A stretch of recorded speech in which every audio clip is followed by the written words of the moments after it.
ఈరోజు యోహాను సువార్త 15వ అధ్యాయం చూడండి. ప్రభు చెప్పిన మాటలు మనం చదువుకుందాం. యోహాను సువార్త 15వ అధ్యాయము మొదటి నుంచి నేను చదువుతున్నా.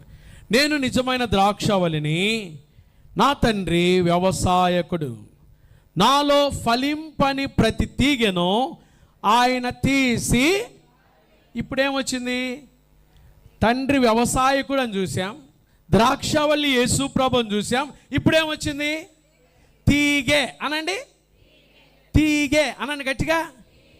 తీగే. తీగ ఎవరు? గట్టిగా చెప్పు. మనమే. గట్టిగా అనండి. తీగ ఎవరు? నేనే అనండి. తీగ ఎవరు?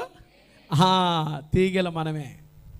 రెండవ వచనం, యేసయ్య నాలో ఫలింపని ప్రతి తీగెను ఆయన తీసి పారవేయును, ఫలించు ప్రతి తీగె మరి ఎక్కువగా ఫలింపవలనని దానిలోని పనికిరాని తీగెలను. హల్లెలూయా.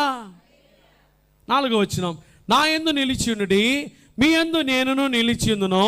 తీగె ద్రాక్షావళిలో నిలిచి ఉంటేనే గాని తనంతట తానే ఎలాగూ ఫలింపదో, అలాగే నా యందు నిలిచి ఉంటేనే కానీ మీరును ఫలింపరు.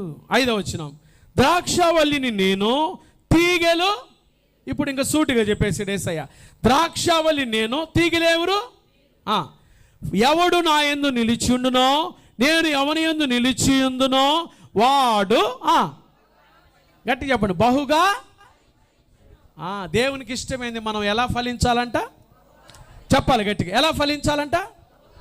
నోరు తెరిచి చెప్ప. ఎలా ఫలించాలంట? అయితే ఫలిస్తున్నామా? ఏమో పాస్టర్ గారు, నాకు కూడా అర్థం కావట్లేదండి. నేను ఫలిస్తున్నానో లేదో నాకు కూడా తెలియటం లేదండి. దాని కొరకే ఈ వాక్యము. నువ్వు ఫలిస్తున్నావా లేదా, నేను ఫలిస్తున్నానా లేదా, సిబిసి సంఘంగా మనందరం ఫలిస్తున్నామా లేదని మనలను మనం పరీక్షించుకోవడానికి ఈరోజు దేవుడు మనకి ఈ వాక్యాన్ని ఇస్తున్నాడు. ఫలించాలి అనే ఆశ ఎంతమందికి ఉంది? బాగా చెప్పండి. పాస్టర్ గారు నేను ఫలించాలనుకుంటున్నాను. నిజంగా ఆశ ఉన్న వాళ్ళే. ఆశ ఉందా? ప్రసాద్ గారు ఆశ లేదా? ఉందా? వెరీ గుడ్, చాలా సంతోషం. God bless. చేతులు దించండి. ఫలించాలి అనుకున్న ప్రతి తీగ చేయాల్సిన 4 విషయాలు ఈరోజు మనం నేర్చుకోబోతున్నాం. మీరు ఫలించే తీగగా ఉండాలంటే, తీగ ఫలించాలంటే ఏం చేయాలో 4 ప్రాముఖ్యమైన విషయాలు మన వాక్యంలో నేర్చుకుందాం. వాక్యం ద్వారా దీవించబడదాం. మొట్టమొదటి మాట రాసుకోండి. తీగ ఫలించాలంటే తీగె ద్రాక్షావల్లితో అంటు కట్టబడి ఉండాలి. తీగె ఫలించాలంటే తీగె ద్రాక్షావల్లితో ఏం చేయబడి ఉండాలి? అంటు కట్టబడి ఉండాలి, నిలిచి ఉండాలి, హత్తుకొని ఉండాలి. ఏ తీగె ద్రాక్షావల్లితో అంటు కట్టబడి ఉంటుందో, ఏ తీగె ద్రాక్షావల్లిని హత్తుకొని ఉంటుందో, ఏ తీగె ద్రాక్షావల్లిలో నిలిచి ఉంటుందో ఆ తీగె ఏమవుతుంది?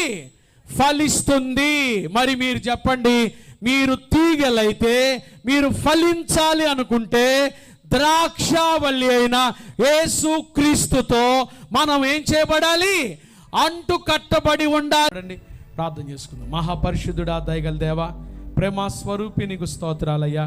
స్తోత్రాలు అయ్యా. మీ సన్నిధిలో ఈ సమయాన్ని గడుపుటకు మమ్మల్ని ప్రేమించి మమ్మల్ని తీసుకొచ్చి ప్రభా చక్కని వాక్యం ద్వారా శ్రేష్టమైన జీవజలములు, జీవపు ఓటలాంటి మీ మాటల ద్వారా మమ్మల్ని మాట్లాడి బలపరిచినందుకై స్తోత్రాలు అయ్యా. మీ సేవకుడు కేవలం నిష్ప్రయోజకుడైన దాసుడు, కృపగల దేవుడుగా మీరే మాతో మాట్లాడి మమ్మల్ని బలపరిచి దీవించినందుకై స్తోత్రం. విత్తబడిన వాక్యాన్ని నీరు కట్టి ఫలింపచేయండి. నిబిడలు తెచ్చిన దర్శించండి అయ్యా. అయ్యా, సిబిసిలో జరుగుతున్న పరిచర్యల కోసం బిడ్డలు సమర్పించుకుంటే ఎంతో పరిచర్య వాళ్ళపై మీ దేవుని దయచేయండి. ఈ వారంలో పుట్టినరోజులు ఎంతమంది, ఈ వారంలో పుట్టినరోజులు, వివాహ వార్షికోత్సవాలు ప్రభా ఆయన శుభకార్యాలు కలిగి ఉన్నారో ఆ కుటుంబాల మీద మీ ఆశీర్వాదాలు మీ దేవుని కుమ్మరించమని సంఘాన్ని ప్రభా ప్రేమించి వస్తున్న బిడ్డలందరినీ దీవించండి. ఎవరు అనారోగ్యంతో వచ్చారో వారిని ముట్టి బాగు చేయండి. వ్యాపారాలు చేసుకుంటున్న వారి వ్యాపారాలు దీవించండి. చేతుల కష్టార్జితం చేసుకుని బిడ్డల వారి కష్టార్జితాన్ని దీవించండి. నిరుద్యోగులకు ఉద్యోగ భవిష్యత్తు ఇచ్చేయండి ప్రభా. ఒక్కొక్కరిని జ్ఞాపకం చేసుకుని ఏకాంగులను సంసారులుగా చేయండి. గర్భం లేని తల్లులు ఎవరైతే వచ్చారో వారి గర్భములు తెరవబడును గాక. గర్భిణీ స్త్రీలకు సుఖమైన ప్రసవం కలుగును గాక. ఒక్కొక్కరిని మీరు ఆశీర్వదించి సంఘంలో ప్రతి కుటుంబాన్ని దీవించి మీ సేవకులను కూడా జ్ఞాపకం చేసుకుని ప్రభా, ఈ వారంలో జరిగే పరిచర్లన్నిటి మీద మీ ఆశీర్వాదం దయచేయమని, అక్కర తీర్చి మీరు మహిమ పొందమని యేసు నామమున ప్రార్థిస్తున్నాము తండ్రి.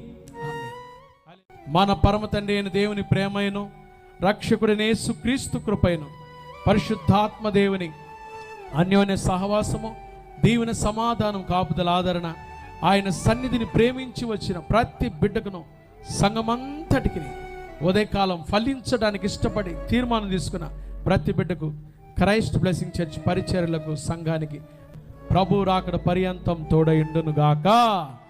ఆమేన్. ఆమేన్. God bless you. దేవుడు మిమ్మల్ని దీవించుగాక.